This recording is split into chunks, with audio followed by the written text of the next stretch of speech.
Bonjour à tous, aujourd'hui on va continuer avec notre livre Who Moved My Cheese et donc on va continuer la lecture avec donc la page numéro 21 et là ça va être A Catherine Chicago. 2 pages, donc on va lire tout ça ensemble et puis on verra si on décortique ou pas le texte puisque je n'ai pas encore eu de vos retours, donc voilà.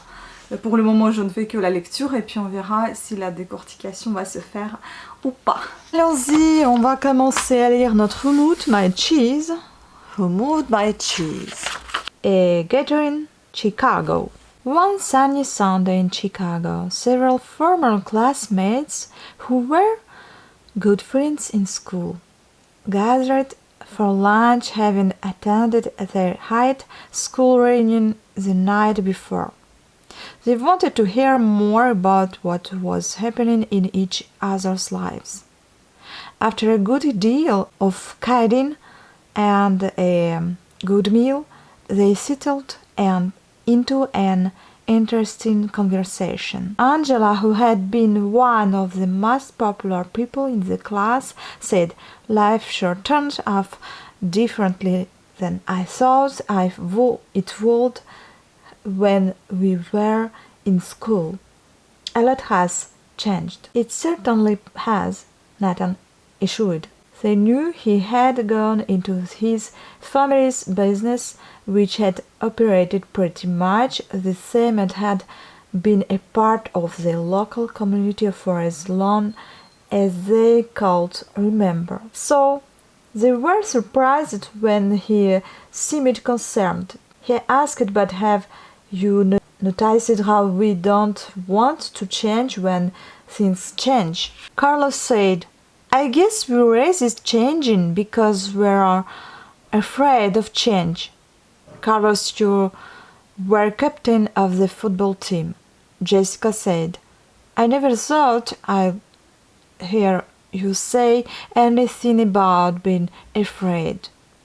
They all laughed as they realized that although they had gone off in different directions, from working at home to managing companies, they were experiencing similar feelings. Everyone was trying to cope with the unexpected changes that were happening to them in recent years, and most admitted that they did not know a good way to handle them.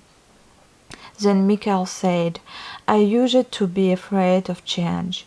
When a big change came along in our business, we didn't know what to do. So we didn't adjust and we almost lost it."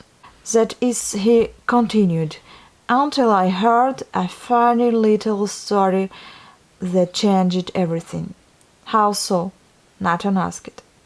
"Well, the story changed the way I looked at change, from losing something to gaining something, and it showed me how to do it."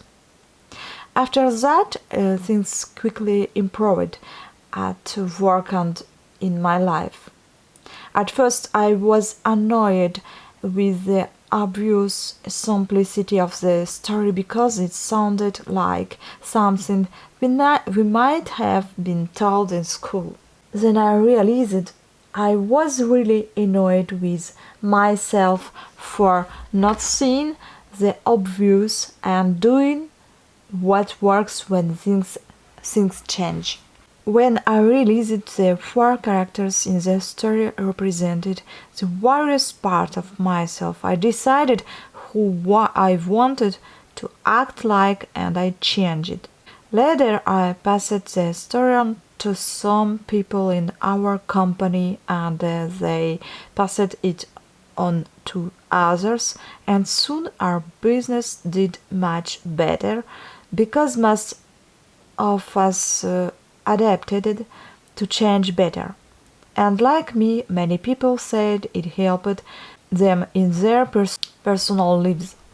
However, there were a few people who said they got nothing out of it. They either knew the lessons and were already living them, or more commonly, their souls. They already knew everything and didn't want to learn. They couldn't see why so many others were benefiting from it. When one of our senior executives, who was having difficulty adapting, said the story was a waste of time, other people kidded him, saying they knew which character he was in the story, meaning the one who learned nothing new and did not change. What's the story? Angela asked. It's called Who Moved My Cheese. The group lauded. I think I like it already, Carlos said. Would you tell us the story? Maybe we can get something from it. Sure, Michael replied. I'd be happy to. It doesn't take long. And so he began. Et donc, ce qui va commencer, on va lire la semaine prochaine, enfin une autre fois, donc Who Moved My Cheese, The Story. Donc la story qui va raconter Michael, on va lire la prochaine fois. Voilà, donc cette histoire va être longue. Donc on va pas la lire en une fois, on va la lire en plusieurs fois. Donc on va lire à chaque fois peut-être par 2-3 pages. Ouais, je pense que 2 pages c'est même suffisant. Donc là on peut déjà commencer peut-être lire une page et la prochaine fois on va lire ces 2 pages là. Donc Who Moved My Cheese, the story. Once, long ago, in a land far away, there lived 4 little characters who ran through a maze looking for cheese to nourish them and make them happy. 2 were mice, named Sniff and Scurry, and 2 were little purple beings who were as small as mice, but who looked and acted a lot like people today. Their names were Hem and Haw. Due to their small size, it would be easy not to notice what the 4 of them were doing. But if you looked closely enough, you could discover the most amazing things. Voilà, donc on va lire la prochaine fois la page 26 et 27. Je vais essayer peut-être de faire une petite traduction et vous dire ce que j'ai traduit de tout ce qu'on a déjà lu. Donc je dis bien peut-être. Je vous laisse aussi, je pense, toutes les fautes que j'ai dû commettre parce que tout simplement on est en train d'apprendre, de lire. Donc c'est normal que je ne fasse pas complètement le tri parce que vous-même, vous allez peut-être remarquer ce que j'ai fait comme faute et vous pouvez me le faire en commentaire, cette remarque. Bien évidemment, il faut qu'elle soit pas blessante parce qu'on est là en train d'apprendre. Voilà, donc on va lire la prochaine fois les pages 26 et 27. Voilà, sur ce, je vous remercie pour votre attention. J'espère que ce style de vidéo vous plaît. N'hésitez pas à mettre des pouces à haut, regardez les vidéos du début à la fin et activez la petite cloche pour recevoir de nouvelles notifications de mes vidéos. Sur ce, à très bientôt.